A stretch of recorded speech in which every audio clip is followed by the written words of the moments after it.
Buenas tardes, espero que estén teniendo un lindo fin de semana. Seguimos con la lectura del Evangelio de Marcos, estamos todavía en el capítulo 4. Un día al atardecer Jesús dijo a sus discípulos: crucemos a la otra orilla. Ellos, dejando a la multitud, lo llevaron en la barca, así como estaba. Había otras barcas junto a la suya. Entonces se desató un fuerte vendaval y las olas entraban en la barca, que se iba llenando de agua. Jesús estaba en la popa, durmiendo sobre el cabezal. Lo despertaron y le dijeron: Maestro, ¿no te importa que nos ahoguemos? Despertándose él, increpó al viento y dijo al mar: Silencio, cállate. El viento se aplacó y sobrevino una gran calma. Después les dijo: ¿Por qué tienen miedo? ¿Cómo no tienen fe? Entonces quedaron atemorizados y se decían unos a otros: ¿Quién es este que hasta el viento y el mar le obedecen? Palabra del Señor.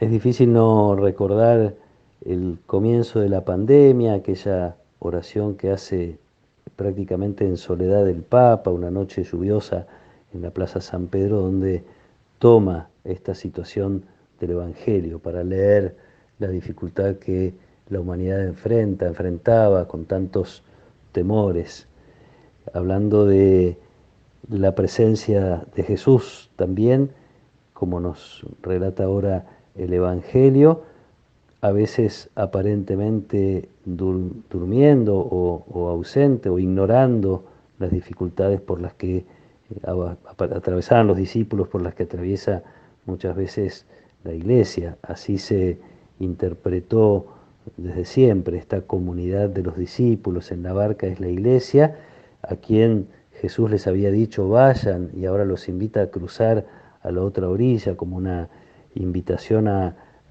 animarse a ir a lugares nuevos, a situaciones nuevas, a través de las dificultades y de las tormentas.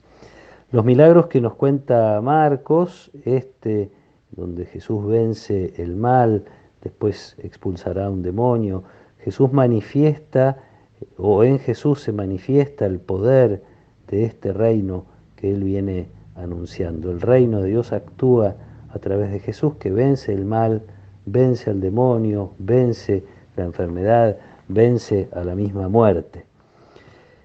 Jesús intenta con estos milagros despertar la fe de los discípulos, apartar de ellos los temores, parece hasta sorprenderse, todavía no tienen fe, cómo tienen miedo. Y tan es así que termina este pasaje contándonos Marcos, que se preguntan: ¿quién es este? Eh, la respuesta es fácil y uno tiene ganas de dársela a los discípulos.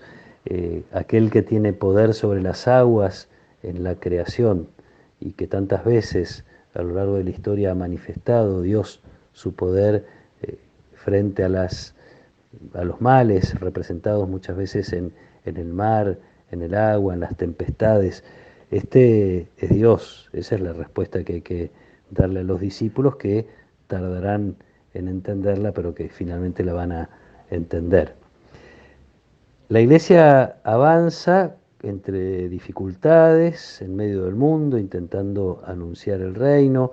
La iglesia tiene también la tentación o corre también el riesgo de olvidarse de la presencia de Jesús, o al menos de olvidarse del poder de Jesús. Podemos caer también nosotros en el temor, en el miedo, en el desánimo. Parece que Jesús está como ausente. Cuando hablo de la iglesia hablo de su misión, en particular la misión de llevar el Evangelio, de ir a otras orillas, a anunciar la presencia del reino, pero también iglesia es nuestra familia, iglesia es cada uno de nosotros. Nos puede pasar que nos cueste percibir la presencia de Jesús, o nos parezca que en medio de nuestras tormentas y dificultades está dormido. Cuestión de acudir a Él en la oración, incluso cuando la oración esté animada por el miedo, así como le pasó a los discípulos. Incluso hay hasta casi un reproche: ¿no te importa que nos ahoguemos?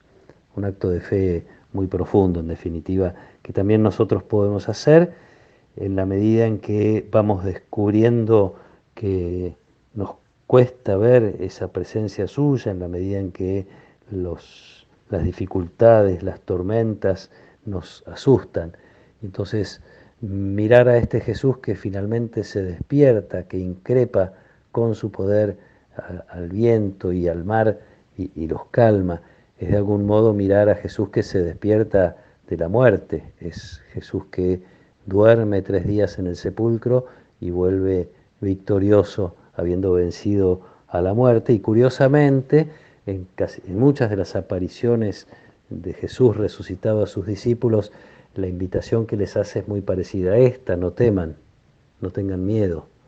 ¿Cuántas veces nos vendría bien volver a escuchar estas expresiones de Jesús en nuestras dificultades, en las cosas que nos hacen temer que nuestra barca se hunda, nuestra barca personal, nuestra barca familiar, nuestra comunidad, la iglesia, con tantos problemas, tantas dificultades, muchas veces generadas por miembros de la misma iglesia? No estoy diciendo que seamos inocentes, combatidos siempre, ¿no? Pero qué bueno que a la luz de este pasaje podamos recuperar nuestra confianza y perder los temores, crecer en la certeza de esta presencia de Jesús, que aunque a veces no lo vemos, no lo percibimos presente, está, y es cuestión de con nuestra oración llamarlo y despertarlo y activar en nuestros corazones, darle lugar en nuestros corazones para que se ponga en acción el poder de Jesús, el poder del reino que sigue creciendo entre nosotros. Que el Señor nos acompañe en esta tarde, que Él nos proteja y nos bendiga. En el nombre del Padre, y del Hijo, y del Espíritu Santo. Amén.